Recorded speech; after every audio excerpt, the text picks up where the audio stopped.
بسم اللہ الرحمن الرحیم۔ RFI ٹاک کے ساتھ میں ہوں نصرت مرزا۔ آج آپ کو پروگرام میں جو کہ پاکستان کے حوالے سے ہے وہ اس میں شرکت جو کر رہے ہیں پروفیسر حضرات، پروفیسر ڈاکٹر تنویر خالد صاحبہ، پروفیسر سید حسن حبیب سابق سفیر بھی ہیں، خواجہ رضی حیدر صاحب سابق سربراہ قائد اعظم اکیڈمی، پروفیسر زاہد علی زاہدی صاحب اور سید سمیع اللہ، یہ آج کے شرکا ہیں۔ اور پاکستان کے جو 14 اگست کے حوالے سے، آج کیونکہ اگست کا مہینہ ہے، پورے ہفتے ہم نے اس پر گفتگو کی ہے۔ تمام وکلاء بھی آئے ہیں، اس میں صحافی بھی تشریف لائے ہیں پروگراموں میں، اس کے اندر اساتذہ کرام بھی ہیں اور ساتھ ساتھ تاجر بھی ہیں۔ سب لوگوں کو ہم نے، سارے طبقہ فکر کو ہم نے یہاں دعوت دی رہی ہے۔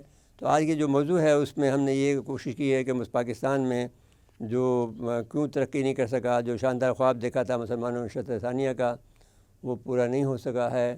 سب سے پہلے ہم پروفیسر ڈاکٹر تنویر خالد صاحب، آپ اس میں کیا کہنا چاہتی ہیں؟ شکریہ بہت بہت، آپ نے مدعو کیا اور مجھے اظہار بیان کا موقع ملا۔ میں یہ کہنا چاہوں گی کہ خواب دیکھنا تو بہت ضروری ہے۔ وہ ایک ایسا مقصد اور ایسی چیز جس کی طرف ہم بڑھ سکتے ہیں، وہ وہی ہوتا ہے۔ تو ضروری نہیں ہے کہ سارے خوابوں کی تعبیر ہمیں مل جائے، لیکن کوشش ضرور ہونی چاہیے۔ تو میں سمجھتی ہوں خواب ایک آبجیکٹو ہے، ایک مقصد تو ہے اس ہمارے۔ تو تعمیر پاکستان کا بھی وہ مقصد، وہ خواب دیکھنے کے حوالے سے ہی پورا ہوا کہ ہم نے کوششیں کریں۔ پہلے تو یہ بہت آسان تھا، کلونیل مارٹ ایک سے علیحدگی اختیار کرنا برطانوی حکمرانوں سے، لیکن اس کے بعد اندازہ ہوا اسی دوران، تحریک پاکستان کے دوران، اور قائد اعظم کو بھی یہ اندازہ ہوا کہ ہم ایک کے بعد اس کے بعد دوسرے میں جائیں گے۔ وہ بھی اتنے ہی زیادہ یک طرفہ سوچ رکھنے والے، اور ان کے بھی مقاصد بہت محدود ہیں، جس میں ہندو اپنی ہی برتری چاہیں گے یا کانگریس۔ اس لیے پھر یہ الگ سے ایک طریقہ اختیار ہوا کہ ہم ملک الگ بنائیں گے، اس کے حصے جو ہوں گے ان پر آزادی کے حوالے سے یا اس نئی ریاست میں شمولیت کے حوالے سے اجازت کے سب سے پوچھا جائے گا۔ جتنی بھی جو اسٹیٹس تھیں، جو 500 سے زیادہ ہمارے پاس، جنہوں نے کہا کہ ہم پاکستان کے ساتھ آ جائیں گے، پرنسلی اسٹیٹس جنہیں ہم کہتے ہیں، سوائے تین کے، کتنے تھے؟ 562، اس میں سے 3 نہیں آئے، حیدرآباد، جوناگڑھ اور کشمیر۔ تو یہ ان تینوں کا ایک الگ الگ مقصد، ایک پر تو زبردستی پھر بعد نے ان کو اپنے اندر شامل کر لیا نئی حکومت نے، لیکن پاکستان تو خواب دیکھنا بہت اچھی بات، اس کی مقصد کی نشاندہی ہو جاتی ہے، لیکن کس طرح، وہ تو تعمیر کے بعد شروع ہوتا ہے۔ پہلے تو صرف بنیادی چیزیں ہوتی ہیں کہ ہمیں مقتدر اسلامی ریاست ہونی چاہیے۔ دوسرا یہ کہ جمہوریت ظاہر عوام کے مرضی سے ہو رہا ہے، ان کی قربانیاں شامل ہیں، ان کے مفاد کے لیے ہو رہا ہے، تو ان کی رائے شامل ہونی چاہیے سیاسی اعتبار سے، تو جمہوریت خود بخود اس کے اندر آتی ہے۔ بعد میں قائد اعظم محمد علی جناح نے یہ بھی بتایا کہ اس میں شریک کون ہوگا، اور پھر اس کا ایک بنیادی ڈھانچہ۔ سب چیز تو فوری بات تو نہیں بتائی جا سکتی، لیکن ان کی دور اندیشی یہ تھی کہ انہوں نے بتایا کہ کچھ عرصے کے بعد آپ دیکھیں گے آئین بنتا ہے، آئین کے اندر یہ بھی ہے کہ سب کو اجازت ہوگی اپنے اپنے مذہبی عقائد پر عمل درآمد کرنے کے لیے، کوئی زبردستی نہیں، جس کو ہم بڑے پیمانے پر کہتے ہیں مائنورٹی رائٹس ہیں، اقلیت کے حقوق ہیں، اور اس کے ساتھ ساتھ ہم انسانی حقوق بھی اسی میں شامل ہو جاتے ہیں۔ اگر انسانی حقوق کا مطلب ہے اگر آپ کو آزادی اظہار رائے، آزادی سوچ، اور یہ سب چیزیں مذہبی اعتبار سے بھی ہوتی ہیں، تو ان سب کا ایک بڑا زاویہ قائد اعظم محمد علی جناح صاحب نے دیا۔ لیکن اس کا یہ مطلب یہ بھی ہوتا ہے کہ آئندہ جیسے جیسے حالات بدلیں، نئے تقاضے ہوں، جب ایک نئی ریاست بنتی ہے تو بہت سارے مسائل ہوتے ہیں۔ ہم نے بھی بہت سارے مسائل دیکھے، سب سے بڑا معیشت کا، دوسرا یہ کہ لیڈرشپ کرائسس تھا، کوئی ایسا رہنما نہیں تھا قائد اعظم محمد علی جناح کے دنیا سے جانے کے بعد جن کے پیچھے سب لوگ بغیر نا اتفاقی کے ان کے پیچھے چل سکے، اور تیسرا یہ مہاجرین کی آباد کاری کا تھا۔ دوسرا یہ کہ ریسیپٹیو تو لوگ تھے، مختلف علاقوں میں مہاجرین آئے، بہت سارے یہاں کے لوگوں نے کھلے ہاتھوں سے ان کو خوش آمدید کہا، تو یہ سب چیزیں تھیں، لیکن ان سب میں وقت لگتا ہے. ہمارے اس خواب کی تعمیر میں دیر ضرور ہوئی، اس لیے کہ آئین ہم نے اتنے دن میں بنایا یا بنا پائے. اس کے اندر جو اس تحریک میں شامل بھی تھے وہ کچھ ان کے خیالات بھی بدلے اور وہ اس طرح سے شریک نہیں ہوئے قیام پاکستان کے بعد جس طرح ہم توقع کرتے تھے. اور پھر یہ کہ دوسرے مسائل تھے جن کو، اور ہندوستان کو پتہ تھا کہ اس کمزور ڈھانچے کو گرانا سب سے زیادہ آسان ہوگا فوری طور پر. جب پاکستان بنا تو کانگریس میں جواہر لال نہرو نے یہ اس کو پوری کوشش کری کہ کسی نہ کسی طرح سے دبایا جائے. تو 1948 میں جنگ بھی لڑنی پڑی ہندوستان کے ساتھ، اور ایسی ریاست نے جنگ لڑی جو ابھی اپنے پیروں پہ کھڑی ہو رہی تھی. مستحکم ہونے کے لیے بھی تو وقت چاہیے ہوتا ہے، اور نئے خیالات ہوتے ہیں جن پر عمل درآمد کے تقاضے مختلف ہوتے ہیں، اور سب کی رائے شامل کرنا آسان نہیں. تو پھر ہم یہ سمجھتے ہیں کہ جو ہم نے خواب دیکھا، خواب غلط بالکل نہیں دیکھا. اس پر کوششیں ابتدائی دور میں پوری کی گئیں، لیکن کچھ وجوہات کی بنا پر، اور سب کو دیکھیے آپ حب الوطنی کا جذبہ، نئی ریاست کے ساتھ شرکت کا موقع، ان سب کے لیے سب کو متحد ہونا ضروری ہے اور ضروری تھا. ان میں اگر نا اتفاقی اس وقت ہوئی، کچھ علاقائی اعتبار سے بھی ہوئی، کچھ ہندوستان کی ہٹ دھرمی کی وجہ سے ہوئی، تو یہ سب چیزوں نے آئین سازی میں بھی دیر کری. پھر اس کے بعد ہم دیکھتے ہیں کہ آئین بنا، لیکن کچھ عرصے کے بعد بنا اتنے دن میں، پھر کچھ عرصے کے بعد ختم ہو گیا، ختم کر دیا گیا. تو وہ جو وقت تھا جس میں کہ انتظامی مشکلات ہوتی ہیں جب آئین نہیں ہو یا وقتی طور پہ کالعدم یا معطل کر دیا جائے، تو پھر مسائل تو ہوتے ہیں ایڈمنسٹریٹو. تو جب ایک ریاست کے لیے خالی بنانا کافی نہیں ہوتا، بنے گا پھر اس کو قائم کیا جائے گا، پھر اس کے ساتھ اس کو استحکام دیا جائے گا. یہ ساری سٹیجز میں سے پاکستان کو گزرنا تھا. تو نا اتفاقی یا کچھ کمزوریاں، اور پھر یہ کہ ایک فوجی حکومت ایک آئی، پھر انہوں نے آئین اتنی مشکل سے بنا، اس کے بعد وہ ختم ہو گیا. اچھا، آپ کا خیال یہ ہے کہ ہم کبھی جو ہم نے خواب دیکھا تھا کبھی ہم پورا کر سکیں گے؟ بالکل. دیکھیے نا امیدی تو میں سمجھتی مناسب نہیں ہے، نا امید نہیں ہونا چاہیے. نا امیدی کے بغیر ہم کو نئے طریقے سوچنے چاہیے. نئے طریقوں میں جو ہماری کمزوریاں ہیں ان کے کو سامنے رکھتے ہوئے، دوسری ریاستوں کی مثالوں کو بھی دیکھتے ہوئے جنہوں نے ہمارے جیسی بہت ساری ریاستیں دنیا میں ہیں جنہیں ابتدائی مشکلات کا سامنا تھا، جو کسی بڑی کلونیل پاور سے الگ ہو رہے تھے. پھر وہ کچھ تھے کہ وہ ویسے آزاد ہو گئے، کلونیل پاور نہ بھی صحیح، ایک بڑی ریاست کے ٹکڑے ہوئے. تو اس طرح سے وہ بنے. ہمارے سامنے بنگلہ دیش کی مثال بھی موجود ہے، بنے سری لنکا کی مثال موجود ہے. تو اس کا یہ مطلب نہیں ہے کہ ہم نئے حالات کا سامنا ہی نہیں کر سکتے کیونکہ ایک پہلے خواب تو ایک خاکہ ہے، ایک ڈھانچہ ہے جو ہم نے دیکھا. اس کے بعد ہم کو وہ طریقہ اختیار کرنا ہے. گورننس کے بغیر کچھ ہوتا نہیں، اور گورننس بھی خالی نہیں، گڈ گورننس آج کل کا تو تقاضا ہے. اور جمہوریت کچھ ریاستیں تو عقیدے کی بنیاد پر بنتی ہے، ہم ان میں سے ایک ہیں. اسلام کی بنیاد پر ریاست بنی، تو ہمیں بہت سارے وہ تقاضوں کو سامنے رکھنا. اب یہ نا اتفاقی کہ کس وقت کیا یا کون سا قانون بنے گا اور عمل درآمد ہوگا، اس کو ہمیں حل کرنے کی کوشش کرنی چاہیے. اور میں سمجھتی ہوں جو لوگ اس فیلڈ میں ایکسپرٹس ہوتے ہیں ان کی رائے کو ضرور اہمیت دینی چاہیے. اور سب کچھ ملا کر ہمارے جتنے حکومت کے عہدے ہیں، ایڈمنسٹریشن کے یا انتظامی معاملات، اس میں ہر اس آدمی کو لینا چاہیے، پارٹی افیلیشن ایکسپرٹ کو لینا چاہیے، ماہر کو ایکسپرٹ ہو اور اس چیز کا ایکسپرٹ ہو جو اس کو ذمہ داری دی جا رہی ہے. اچھا جی، آپ ان سے پوچھ لیتے ہیں ہمارے سید حسن حبیب صاحب سے، سفارتکاری میں کیا اہداف حاصل ہو سکے؟ افغانستان کا ہم نے اتنا ساتھ دیا، آج ہمارا مخالف بنا ہوا ہے، کیوں ہماری افغان پالیسی ناکام رہی؟ بہت شکریہ مجھے بلانے کا. میں یہ دہرانا چاہوں گا جو ڈاکٹر صاحبہ نے کہا کہ جب ملک بنا تو ہمارے بہت سارے مسائل تھے اور وسائل نہیں تھے. جو کیش ملنا تھا ہمارا، وہ انڈیا نے روک لیا پہلی قسط کے بعد. کہا جی آپ نے کشمیر میں بدتمیزی کی ہے. تو ہم لوگوں کے پاس کیش بھی نہیں تھا، انفراسٹرکچر نہیں تھا. لیکن اس کے باوجود جو قائد اعظم کی پہلی تقریر تھی 11 اگست والی، اس میں جو ایک خاکہ دیا تھا فارن پالیسی کا، اس سے ہم نے کام شروع کیا. اور جو ہمارے پاس تھوڑے بہت لوگ تھے جو ٹریننگ میں ابھی برٹش ٹائم کے تھے، انہوں نے کام شروع کر دیا تھا. لیکن ہمارا لیڈرشپ کا جو فقدان تھا، دیکھیے فارن پالیسی خلا میں نہیں ہو سکتی، اس کے لیے ایک ویژن ہوتا ہے، لیڈرز کا کنٹریبیوشن ہوتا ہے مسلسل، اور یہ ہمارا ویک تھا. لیکن جو پہلا پارٹ میں کہوں گا 47 سے 53 تک ہم نے اس مسئلے پہ قابو پا لیا، اور ہم نے پھر الائنسز میں جا کے امریکہ کے ساتھ اور یورپ کے ساتھ ہماری ڈپلومیسی چلنے لگی، اور اس پیریڈ میں باوجود مشکلات کے ہم نے اپنے اہداف حاصل کیے، اور ہم یہ چلتے رہے تا وقت ہے کہ ہم 1979 تک آ گئے. اس دوران ہمارے حالات تبدیل ہوتے رہے، کبھی ڈیموکریسی کی بات ہو رہی ہوتی تھی، کبھی مارشل لا آتا تھا، ہوتے ہوتے ہم سب سے ڈیفیکلٹ ٹائم پہ آتے ہیں جو افغان جہاد کا 1979، جب 25 دسمبر کو روس نے افغانستان میں داخلہ کیا.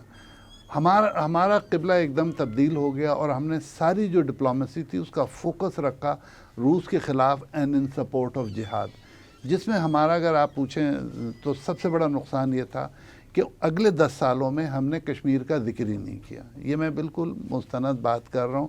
اس دوران ان 10 سالوں میں 79 سے 89 میں کشمیر ہمارے ٹاکنگ پوائنٹس میں نہیں تھا، اور بہت سارے ملکوں نے اپنی فارن پالیسی چینج کر لی اس دوران، اور اب وہ بجائے بائی لیٹرل کے، جیسے چائنا جیسا ملک بائی لیٹرل سے اس کو ملٹی لیٹرل میں لے گیا اور UN کی باتیں کرنے لگا.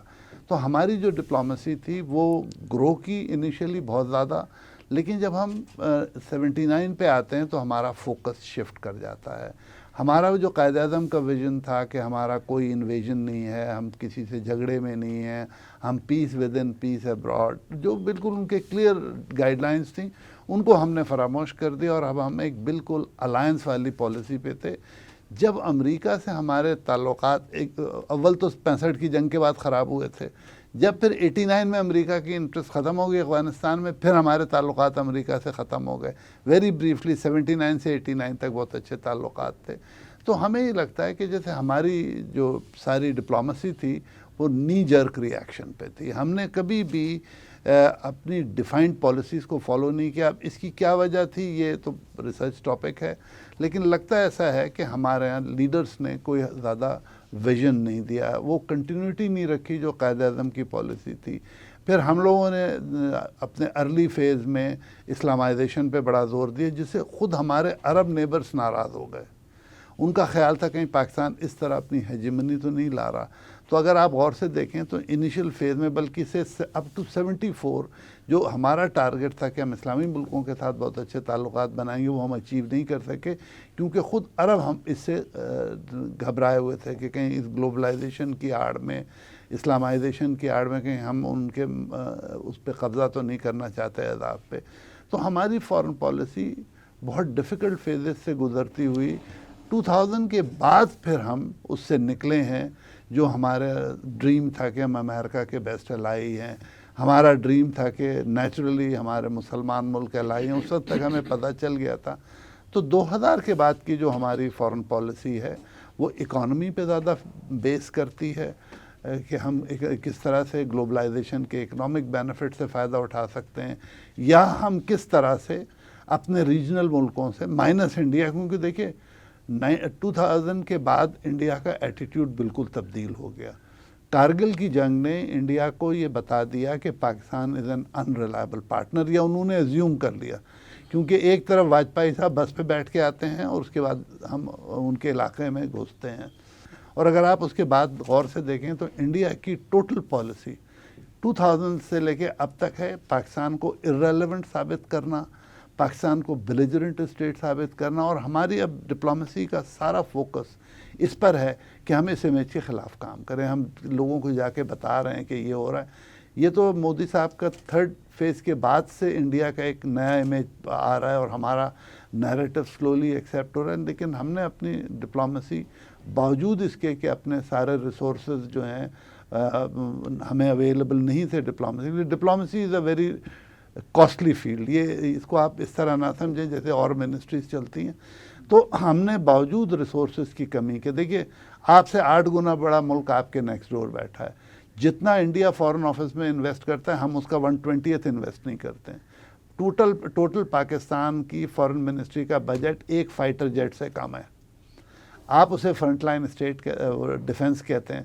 تو ہمیں اپنے گو کہ ہمیں بہت ساری خرابیاں ہیں فارن آفس میں اور کمزوریاں ہیں جو کہ نیچرل ہے، کیونکہ ملک پورا کا پورا جو ہے ہر منسٹری جب کمزور ہے تو فارن آفس بھی کمزور ہوگا۔ لاسٹلی ہمارے پاس اب دینے کو کچھ نہیں ہے۔ 80s میں جب ہم نے نوکری جوائن کی تھی، آپ یقین مانیں پاکستان کا جو سپورٹ پروگرام تھا افریقن کنٹریز کے لیے وہ ماڈل تھا۔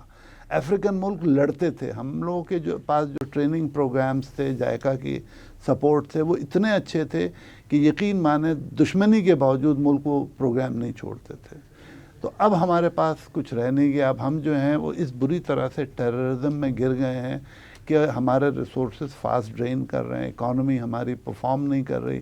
تو اس صورت میں یہ امید کرنا کہ فارن پالیسی پرفارم کرے گی کچھ زیادہ ہی امید رکھنے کی بات ہے۔ جی بہت بہت شکریہ آپ کی۔ خواجہ رضی حضرت صاحب نے جوائن کر لیا ہے، سابق سربراہ قائد اعظم اکیڈمی کے، اس وقت پاکستان کے اندر تو قائد اعظم پر یہ اتھارٹی ہیں، ہم ان کا شکریہ ادا کرتے ہیں کہ انہوں نے وقت عنایت فرمایا۔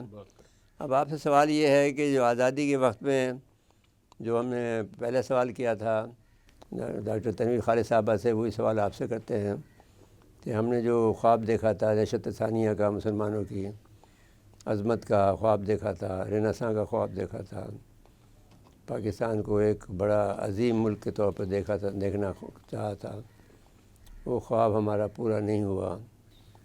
بہت شکریہ نصرت مرزا صاحب۔ بات یہ ہے کہ تنویر خالد صاحبہ بھی اور ناصر صاحب بھی دونوں ہمارے ملک کی خارجہ پالیسی پر اور جو ہمارے معاملات ہیں انٹرنیشنل تعلقات کے حوالے سے ان پر بڑی گہری نگاہ رکھتے ہیں۔ میں تو تاریخ کا ایک ادنا سا طالب علم ہوں، تو میں ہمیشہ گفتگو کو اپنی تاریخ کے آئینے میں دیکھتا ہوں۔ یہ دیکھیے 1857 کے بعد سے لے کر اور 1947 تک کا جو پیریڈ ہے، یہ تقریباً 90 سال کا عرصہ ہے۔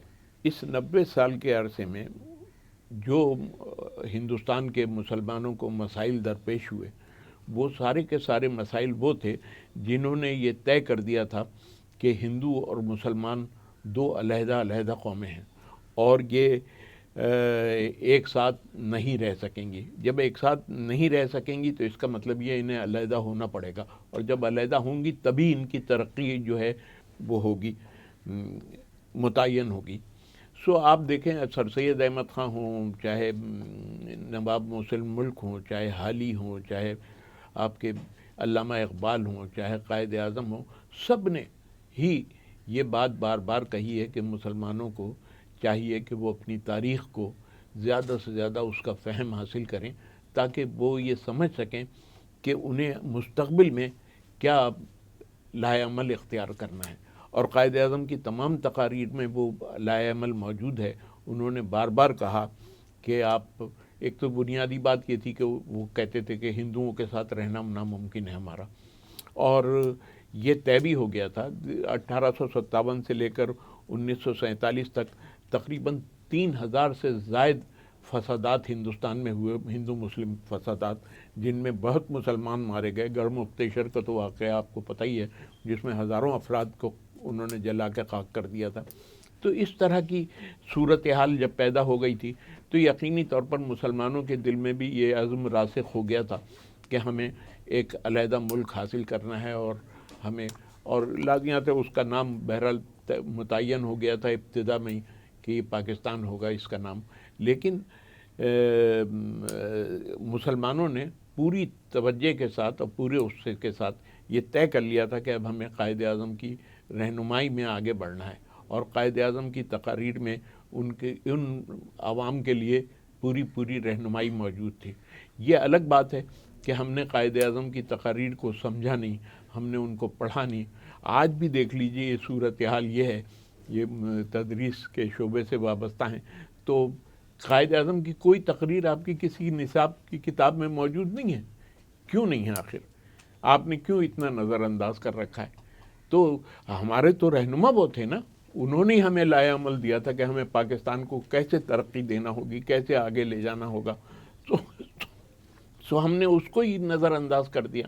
سو ایسی صورت میں ہم سوائے اس کے کہ ایک افسوس کی صورتحال میں یہ تمام اپنی تاریخ کو دہراتے رہیں، اس کے سوا شاید کوئی چارہ نہیں رہا، جب تک کہ ہم یہ طے نہیں کریں گے کہ ہمیں آگے بڑھنے کے لیے قائد اعظم کی اور علامہ اقبال ان کی جو نظریات تھے، ان کے جو بیانات تھے، ان کو جب تک ہم سمجھیں گے نہیں اور وہ لاہ عمل ہم اختیار نہیں کریں گے اس وقت تک. دیکھیے قائد اعظم نے اپنی تقریر میں بار بار یہ بات کہی ہے، علامہ اقبال نے بھی 1934 کے ایک خط میں یہ بات لکھی کہ جب تک غربت اور خوف کا خاتمہ نہیں ہوگا ہم ترقی نہیں کر سکتے اور نہ ہم متحد ہو سکتے ہیں. سو ایسی صورت میں ہم تو آج بھی اسی غربت کا شکار ہیں، آج بھی اسی خوف کا شکار ہیں. سو ہمیں اپنے رہنماؤں کے جو تو اصول ایک تھے، اور بھی بات، تعصبات کا بھی شکار ہیں آپس کے. تعصبات تو بہرحال ہیں ہی، چونکہ جہاں پر دیکھیے مختلف عوام کے مختلف طبقات ہوں گے. دیکھیے مسلمان ہونا کوئی وہ نہیں ہے شرط، بات یہ ہے کہ جہاں مسالک آ جاتے ہیں نا وہاں پر اختلافات پیدا ہونے لگتے ہیں اور یہیں سے تعصبات جنم لیتے ہیں.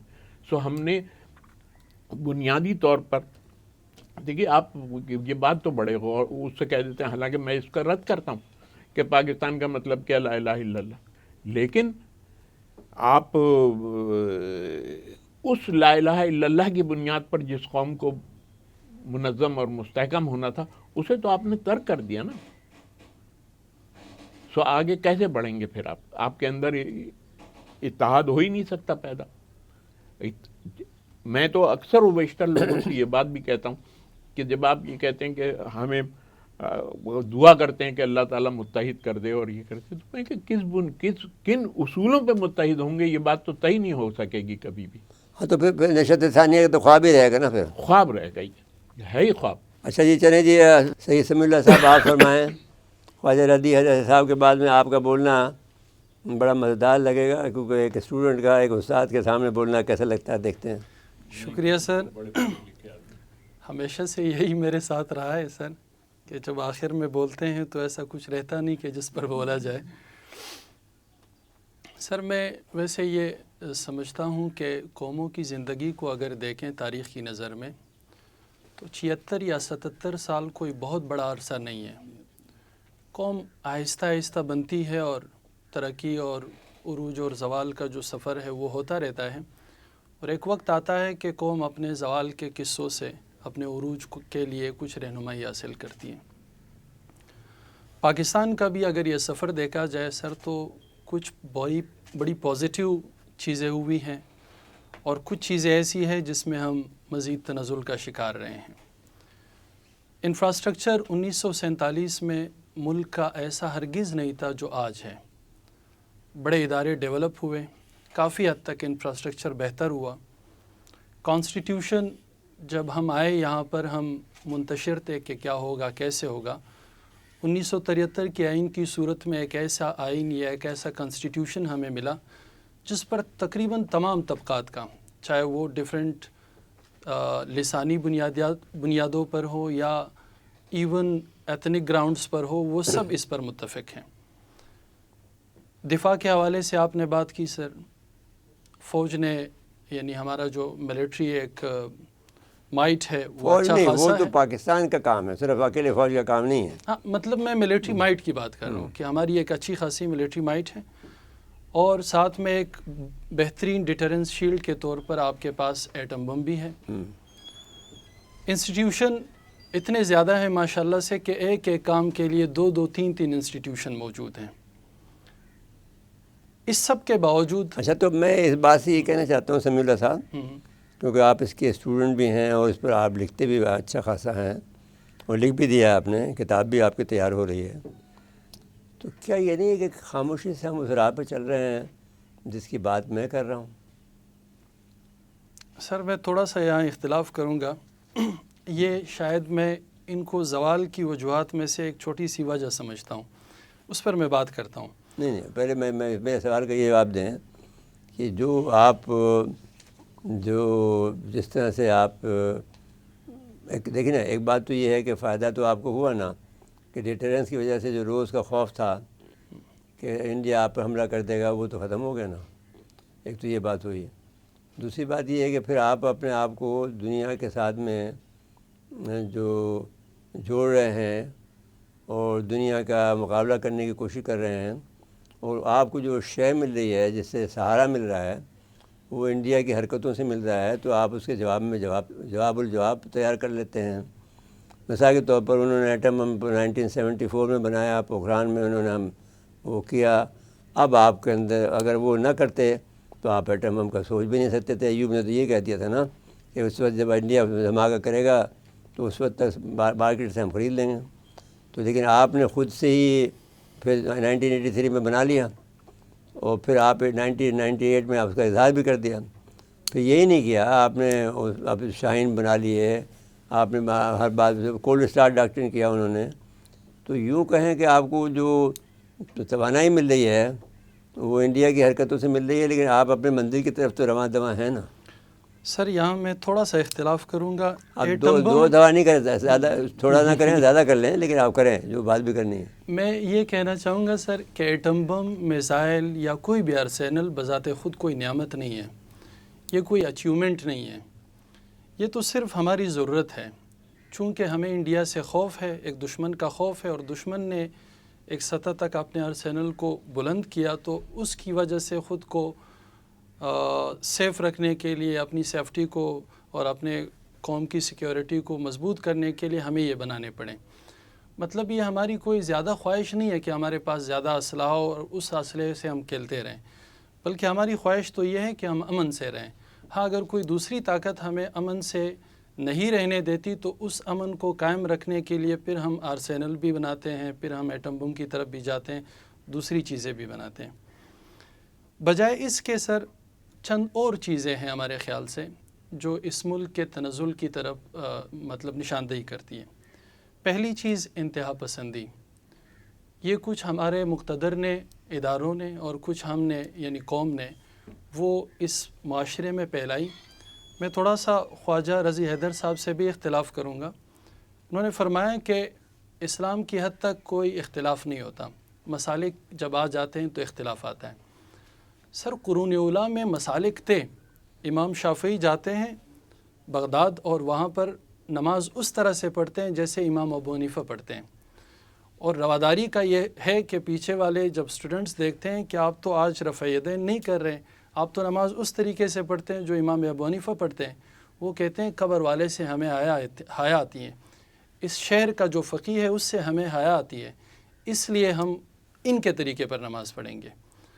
مطلب میرا یہ ہے کہ مسلک ہونا یا کسی بھی اسلامی یا کسی بھی مذہبی مسئلے کی کوئی توجیہ پیش کرنا، یہ انتہا پسندی نہیں ہے بلکہ یہ رحمت ہے، لیکن اس کی بنیاد پر دوسرے کو اپنی رائے پیش کرنے کا حق نہ دینا، اسے اس حق سے محروم کر دینا، یہ انتہا پسندی ہے۔ اور ہمارے ہاں یہ انتہا پسندی صرف مذہب میں نہیں سر، یہ سیاست میں۔ آج سیاست ایک طرح سے سیاست کے بجائے ذاتی لڑائی میں تبدیل ہو گئی ہے، یہ اداروں کے درمیان تصادم میں، اب انا کی ایک جنگ ہے جو مختلف اداروں کے درمیان چل رہی ہے۔ یہ اداروں میں جو ہم لیتے ہیں لوگوں کو، وہ اقربا، پروری، وہ لسانیت کی بنیاد پر لوگوں کو بھرتی کرنا، میرٹ کا قتل عام ہوا جس سے تمام کے تمام ادارے کمزور ہوئے۔ صرف ایک ادارے کی مثال ہمارے سامنے ہے سر، پاکستان ایٹامک انرجی کمیشن۔ یہاں میرٹ کا خیال رکھا جاتا ہے تو بہت ہی کم وقت میں، بہت ہی کم وسائل کے ساتھ انہوں نے اپنا وہ کام کر دکھایا جو بڑی بڑی قومیں زیادہ دولت رکھنے کے باوجود بھی نہیں کر سکی ہیں۔ صحیح بات ہے۔ لیکن دیگر ادارے وہ بہت اچھی سہولیات کے ساتھ بھی ایسا کچھ نہیں کر سکے جو ان کے فرائض منصبی میں شامل ہیں۔ تو بس میں سر ایک بات کہوں گا، قومی وحدت دو چیزوں سے بنتی ہیں، نمبر ایک نظریہ، نمبر دو بشری حقوق۔ نظریہ ہمارا تھا، اسلام تھا، اس پر سارے لوگ متفق بھی ہوئے، اور اس نظریے کی وجہ سے لوگوں میں جوش بھی پیدا ہوا اور انہوں نے آ کر کے اس ملک کو حاصل بھی کیا۔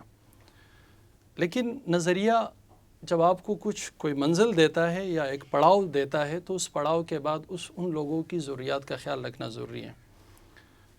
پرانے لیڈرز یا نشاط ثانیہ کا جو خواب ہے وہ قرون اولیٰ سے آتا ہے۔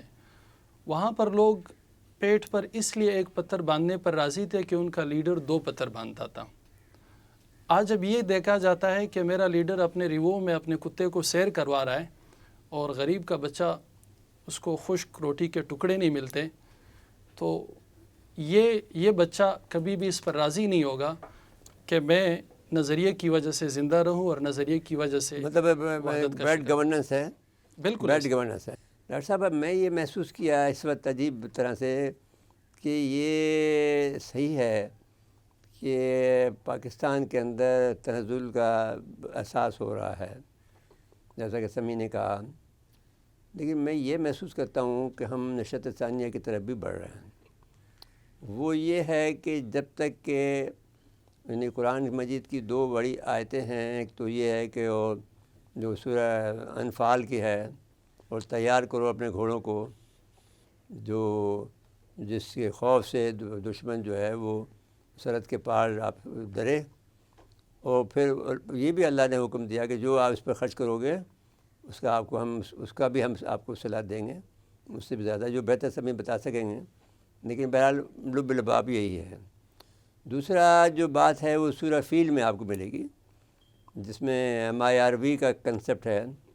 سورہ فیل کے اندر آپ کو معلوم ہے کہ وہ جو ہماری چھوٹی سی چڑیا جو تھی وہ ابابیل، وہ اپنی چونچ کے اندر اور اپنے پنجوں کے اندر کچھ ایسے ہتھیار لے کے آئی تھی جو آج تک نامعلوم ہے کہ کون سے ہتھیار تھے، جتنے کہ اتنے بڑے، ایک جس پر بھی پڑتا تھا وہ بھسم ہو جاتا تھا اور وہ راکھ ہو جاتا تھا۔ تو آج تک کسی کو نہیں معلوم کہ وہ ٹیکنالوجی کیا تھی۔ تو اسی لیے ہمارے لیفٹیننٹ جنرل خالد احمد کدوایی صاحب نے یہ جو ابابیل کا نام جو ہے جب یہ MIRV کا نام جو ہے ابابیل رکھا، تو یہ ان کو بہرحال ان کو ہم کمپلیمنٹ بھی دیتے ہیں اور ان کو تعریف بھی کرتے ہیں، کیونکہ وہ ایک پروگرام میں ہم اپنے ٹی وی کے جو پروگرام تھا اس میں ہم کر رہے تھے، تو اس میں ہم نے کہا کہ یہ دیکھو ایک عجیب بات ہے کہ کسی کا ٹینک کا نام الخالد ہے، کسی کا نام جو الزرار ہے، کسی کا نام حیدر ہے ٹینکوں کا نام، اور میزائلوں کو دیکھیں تو ہر میزائل کسی بڑے شاہین میزائل ہے، نصر میزائل ہے۔ تو یہ سارا جو ہے ہمارا پرانی نسل کا جو ہمارے مضبوطی کا جو عالم تھا غزنوی ہے، آپ دیکھ لیجئے ہر وہ چیز جس کی ہمارے پرانے زمانے کی جب نشأت ثانیہ تھی ہماری، اس دور کو یاد دلانے کے لیے آپ یہ بنا رہے ہیں۔ تو میں نے یہ محسوس کیا، آج ہی محسوس کیا ہے، سچ آپ کو میں اس میں کوئی حیا محسوس نہیں کرتا ہوں، کیونکہ آدمی جب اب سیکھ رہا ہوتا ہے تو وہ ہر لمحہ سیکھتا ہے۔ تو میں سمجھتا ہوں کہ یہ خاموشی کے ساتھ ہی ہمارا سفر نہیں ہے میں نے نشأت ثانیہ کی طرف۔ دیکھیے ہم نے خواب بھی دیکھا، کوشش بھی کری، ہمارے سامنے ایک مقصد بھی ہے، آبجیکٹیوٹی ہے، اور بہت لیولز پر کوشش بھی کر رہے ہیں۔ تو اس کا یہ ایک زاویہ تو یہ نکلتا ہے کہ ہم بہتری کی طرف جانے کی کوشش کرتے ہیں، اور کچھ اقدامات میں بہتری ہم نے حاصل بھی کی۔ تو یہ ایک وہ چیز ہے کہ ہم ڈیفنس کے اعتبار سے مضبوطی کی طرف جا بھی رہے ہیں، اور کچھ چھوٹی موٹی چیزوں کی وجہ سے ہم خوف زدہ نہیں ہیں۔ ملٹری ٹرینڈ ہے ہماری، اور اس کا احترام ہے لوگوں کی نظر میں، لیکن نہیں دنیا میں ہے۔ وہ کہتے ہیں، ابھی یہ کہہ رہے ہیں ڈاکٹر صاحب، میں مداخلت آپ سے کر رہا ہوں، اس کی معافی چاہتا ہوں، لیکن یہ کیونکہ وہ چھوٹے چھوٹے ٹکڑے ہیں میں جوڑنا چاہتا ہوں، کیونکہ جس وقت ہم بیٹھتے ہیں گفتگو میں تو وہ بہت سی باتیں نہیں کہہ پاتے ہیں، تو وہ ہمارے ذہن میں آ جاتی ہیں ایک دم سے اچانک، وہ جب ہوتی ہے کہ تو بھئی ہم یہ بات بتا دیں۔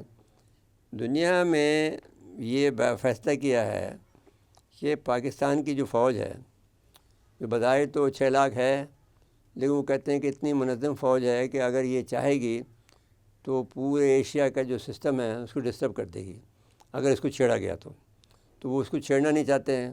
پھر آپ کا جو ہے محل وقوع ہے، اس کے بارے میں یہ کہا جاتا ہے کہ پاکستان کا جس طرف بھی ہوگا وہی ملک سپر پاور بنے گا۔ جی آپ فرمائیے، آپ بات کریں۔